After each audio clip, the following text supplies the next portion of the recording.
My name is Diane. I buried my husband 5 days ago, and I still don't know how I made it through each morning without hearing his voice. William was my best friend for over 30 years, and now I stood alone in a quiet church hall filled with people who looked at me like I might break if they touched me too hard. Everyone wore black, even the flowers. They kept coming up to me with tilted heads and soft voices, saying things like, "He's in a better place," or "You were such a strong couple." I smiled and nodded like I was supposed to, but inside I felt like someone had scooped out my lungs and left the shell of me standing there on autopilot. William's memorial was simple, just like he would have wanted. No grand speeches or formal processions. Just friends and family, coffee and cookies, framed photos on easels, and that slow, persistent organ music humming in the background. I tried to keep my hands folded, tried not to tremble, but it was hard to breathe. I kept glancing at the urn, thinking maybe this was some awful mistake. Then I saw my son Mark walking toward me. And for a second, I felt a flicker of comfort. He looked tired and pale, but there was warmth in his eyes. Behind him was Brittany, his wife, in a sleek black dress that probably cost more than our entire kitchen renovation. Her hair was pinned back, her heels sharp, her perfume too strong for a room that smelled like sadness. She didn't offer a hug, just smiled, that tight little smile she always gave me when other people were around. Mark touched my arm gently and asked how I was holding up. I told him I was managing, which was the biggest lie I'd spoken in years. Then Brittany stepped closer. Her voice was quiet, but her words hit like a slap. She said she hated to bring it up, but there were pressing matters that couldn't wait. I blinked, confused, and asked what she meant. She said William had left behind some financial messes, debts, unpaid expenses, and things she and Mark had uncovered in the paperwork. She pulled a slim folder from her handbag and said they needed $50,000 immediately. The room started spinning. I told her I didn't understand. William handled everything. We were always careful. Never flashy, never reckless. She smiled like I was a child and said men don't always tell their wives everything, that it was my responsibility now, that family needed to support each other. Mark wouldn't look me in the eye. I told her I couldn't make that decision right now, that we could talk later, maybe next week. She frowned and pressed harder, saying creditors wouldn't wait, and my delay could hurt their kids, our grandkids. That I should think of them, that William would have wanted me to help. I said no. The word came out flat and final, and for a second I thought she'd drop it. But instead, her expression twisted into something I'd never seen before. Her voice dropped, and she leaned in so close, I could smell her breath. She said William had pitied me, that he told her I was more of a burden than a partner, that I was nothing without him, and always had been. And just as I stepped back, stunned, she raised her foot and kicked me hard in the shin. The pain was sharp and real. I stumbled and gasped, nearly falling into the refreshments table behind me. A few people turned to look. Someone whispered my name. Brittany's voice rang out as clear as the bell outside the church, saying William had confessed he never loved me, that I was just the woman he felt stuck with. I felt something inside me crack. My face burned, my hands shook, and for the first time in my life, I couldn't find the words to defend myself. I looked at Mark, waiting for him to say something, anything. He said nothing. He just stood there. So I walked. I walked past the photo boards and sympathy cards, past the people frozen in shock. I walked through the heavy church doors into the late afternoon light, my chest hollow, my legs aching, and I didn't stop until I was alone in my car, trying to remember if the man I had loved for 3 decades had ever really seen me. That was the day I thought I had lost everything. The house felt colder than I remembered. Even with the windows shut and the heater ticking softly in the background, it was like something had drained the warmth out of the walls. William's coat still hung by the door, and I hadn't touched his shoes, lined up neatly by the bench. I couldn't. For 3 days after the memorial, I stayed in pajamas and lived on tea and whatever leftovers the neighbors had brought. I wandered from room to room like a ghost, unsure of what to do with myself in the quiet.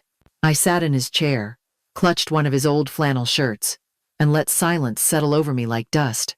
Brittany's words kept circling in my mind, over and over, like a skipping record.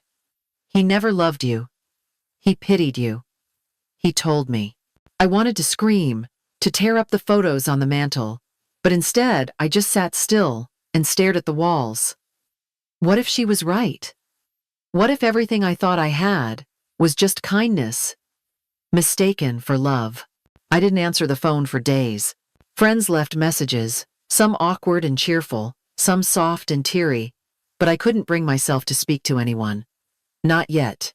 It wasn't until the third afternoon, sometime around 2, that I picked up out of habit without checking the number. The voice on the line was formal but gentle. He said his name was Jonathan Brooks, and that he was William's attorney. My heart stuttered. I told him he must have the wrong person, that William and I handled everything ourselves. Just simple living, nothing fancy. He paused for a moment, before saying William had retained him privately for over 10 years. He said there were specific instructions to contact me 3 days after the service. Not before. Not after. He said William wanted to give me space, but that waiting longer might cause more harm than good. I gripped the phone tighter, unsure whether to hang up or listen. I asked what this was about. He said he couldn't discuss it over the phone. He insisted I come to his office, in person, that afternoon if possible. That it was important. It involved William's estate. I told him I didn't know if I could manage that. He said William believed I could.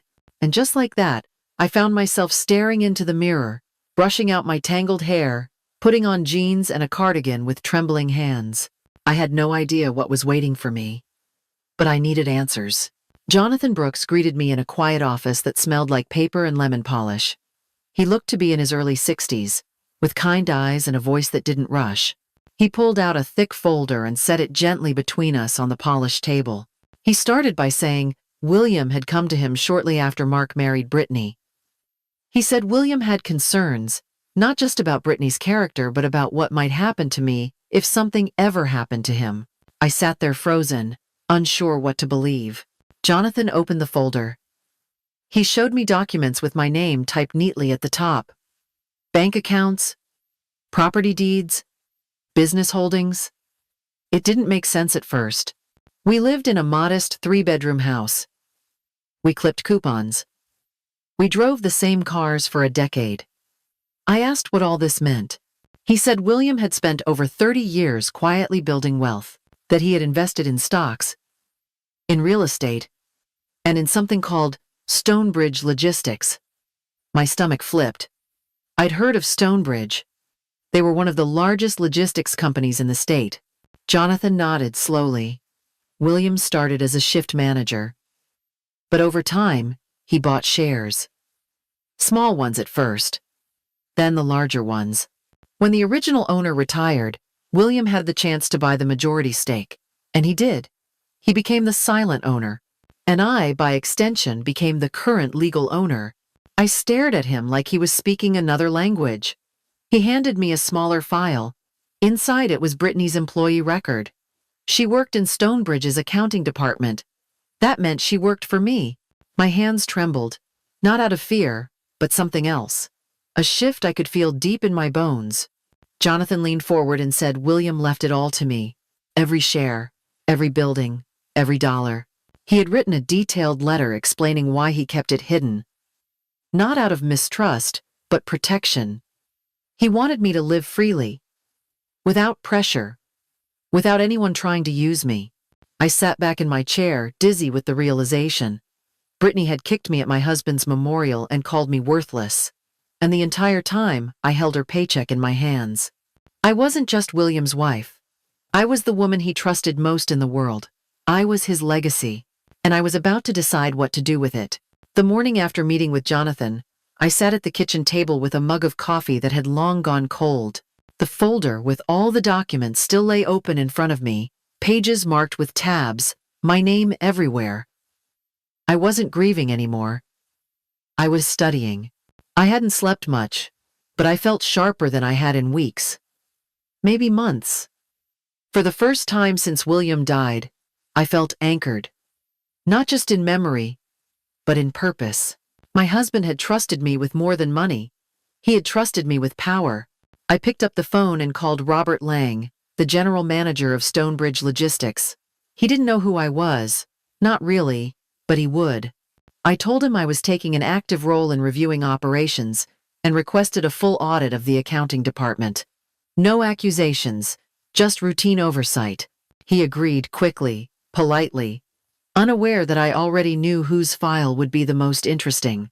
Next, I contacted the property management company that handled the buildings William had tucked into holding companies over the years. They didn't even know I existed until that day. I gave them new instructions regarding my son's office lease. For 5 years, Mark had been paying below-market rent for his insurance firm, a quiet gift from his father. That was about to change. I didn't raise it all at once, just adjusted it to match the current market rate, like any sensible landlord would. An extra $1,500 a month wasn't outrageous, but it would sting, especially coming right after Brittany's little display at the memorial. I wasn't out for vengeance. Not really.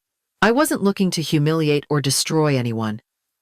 But I needed them to understand that actions had consequences, and that the woman they thought could be shoved aside had more say than they imagined.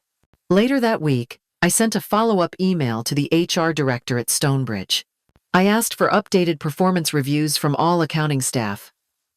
Again, nothing dramatic, just oversight. I phrased everything carefully, professionally, no hint of personal motive. But I knew Brittany would notice the shift. I didn't tell anyone what I was doing. Not even my sister. The control was mine alone. Quiet, measured, strategic. Just like William had always been. It was strange how easy it became. How natural. I didn't yell. I didn't threaten. I simply made a few calls, shifted a few numbers, set a few wheels in motion. This wasn't a breakdown. This was a beginning. The phone rang mid-afternoon, just as I was reviewing a report from the HR department. I didn't recognize the number, but something in me already knew. I let it ring once more before answering, slow and steady. Brittany's voice poured through the receiver like syrup. Warm, friendly, sweetened beyond recognition. She asked how I was doing, said she'd been thinking about me, that she hoped I was getting rest and healing. I listened in silence, letting her fill the space with careful pleasantries. Then came the pause, a practiced breath. She said she wanted to apologize if she had seemed stressed at the memorial. It had been a highly emotional day, and she may have said things that didn't come out right. I sipped my tea and told her I appreciated the call. She launched into a story about financial trouble. How Mark's office rent had suddenly gone up. How her supervisor at work was becoming more demanding. Things had just become overwhelming lately. Then, as casually as asking for a recipe, she said they could really use a small loan. Just $5,000. Nothing major. Just enough to get through a rough patch. I let a moment of silence stretch between us. That's a significant amount, I said, keeping my voice even. She quickly added that they'd pay me back, of course, with interest if I wanted. I told her I'd think about it. There was a flicker of hesitation on her end, then more sugar. She said the kids missed me. That they'd love to have me over for dinner. That family meant everything, and we should be closer. It was such a transparent shift in tone, I almost laughed. I told her I hadn't forgotten what happened at the memorial. That being kicked in front of family wasn't something easily brushed aside. She stammered. Said she regretted everything. That grief makes people act out. That she hadn't been herself. I said I'd be willing to consider the loan. But not as a favor. There would be expectations. Respect. Transparency. A relationship based on honesty moving forward. She agreed quickly. Too quickly. I could hear the relief flood her voice. We ended the call politely. She thanked me again and promised to text dinner details. I set the phone down and stared out the window, the sun casting a soft glow across the lawn. She thought she was manipulating me with charm, but I wasn't the same woman she'd tried to crush at the memorial. I wasn't here to play games. I was here to keep the board. I asked Mark to meet me for lunch at the little cafe near the park. It was the one place we used to go when he was still in high school, back when he told me everything and didn't roll his eyes at my advice. He showed up 5 minutes late, looking distracted, like he was already bracing for something unpleasant. He smiled as he sat down, but I could see the tension in his jaw. He asked how I was, and I gave the usual answer. But this time I didn't waste time with small talk. I told him I needed him to listen to everything I had to say, start to finish, without interrupting. He nodded, a little wary, but agreed. I pulled out the folder I had carried in my bag and placed it on the table. I told him about William's lawyer, about the private accounts, about the ownership stake in Stonebridge, about the properties, the trusts, and the letter William had left behind explaining it all. Mark didn't speak for several minutes. He just stared at the papers, flipping through them slowly, his hands shaking slightly. I watched him try to process it. His eyebrows pulled together, his breathing shallow. He asked why Dad never told him. I said William wanted to protect us. He didn't want money to change how people treated me, or how our family functioned. He kept it quiet so I could live freely, without manipulation. Then I told him what Brittany said at the memorial, that she asked for $50,000 that day, that she told me William pitied me, that she kicked me, hard enough to leave a bruise, in front of everyone. He closed his eyes, let out a long breath, and didn't say a word for what felt like forever. When he finally looked up, his face had changed. The anger was there, but deeper than that was shame. I could see it in the way his shoulders sank. He said he hadn't known, that Brittany had told him I was cold, distant, and difficult. That she was the one holding the family together, and he believed her. I told him I wasn't angry anymore. I was tired, and I was done pretending everything was fine. William left everything to me for a reason, but I wasn't going to use it to punish. I wanted to build something better, even if it started small. Then I told him about the conditions in the will, that the trust William had left for him would only be released if he maintained a respectful and healthy relationship with me. It was written in legal terms, but the meaning was simple. I had to matter, not just in words, but in action. Mark didn't argue. He didn't protest. He just nodded, like something finally made sense. He reached across the table and took my hand, something he hadn't done since he was a teenager. He said he was sorry, that he hadn't protected me, that he let someone he loved treat me like I didn't exist. We sat in silence after that, eating without much talking, but the heaviness between us had lifted just a little. Before he left, he asked if I thought Brittany could change, if there was still hope for her to become someone better. I told him I didn't know. The real question was whether she wanted to. It's been 6 months since that day in the cafe. The air feels lighter now. The house, once full of shadows, has color again. Brittany stops by on Sundays with the kids. She brings coffee, sometimes flowers, and she always knocks before walking in. She listens more than she talks now, and when she does speak, her tone carries something I never thought I'd hear from her: respect. She even apologized again, this time without excuses, just a simple acknowledgement of the harm she caused. I didn't forgive her in that moment, but it opened a door, and she's been walking through it, slowly, on her own. Mark calls every few days, just to check in. Sometimes we sit on the porch and talk about William, about who he was and what he left behind. Not the money, not the company, but the strength, the planning, the quiet protection wrapped in every decision he made for me. My grandchildren curl up beside me now without hesitation. They call me Nana, like they always have, but now it carries weight. They see me, not as the widow in the corner, but as someone who matters. I still visit William's grave every other week. I tell him what's changed. I tell him I'm okay. And I am. It took losing him to realize that the love he gave me didn't vanish when he left. He wove it into every detail of my future, not through gifts or fortune, but through trust, through the knowledge that I was never small. Love is many things, but without respect, it's hollow. Respect is not optional. It is the ground where love either grows strong or crumbles. And now, for the first time in a long time, I know I'm standing on solid ground.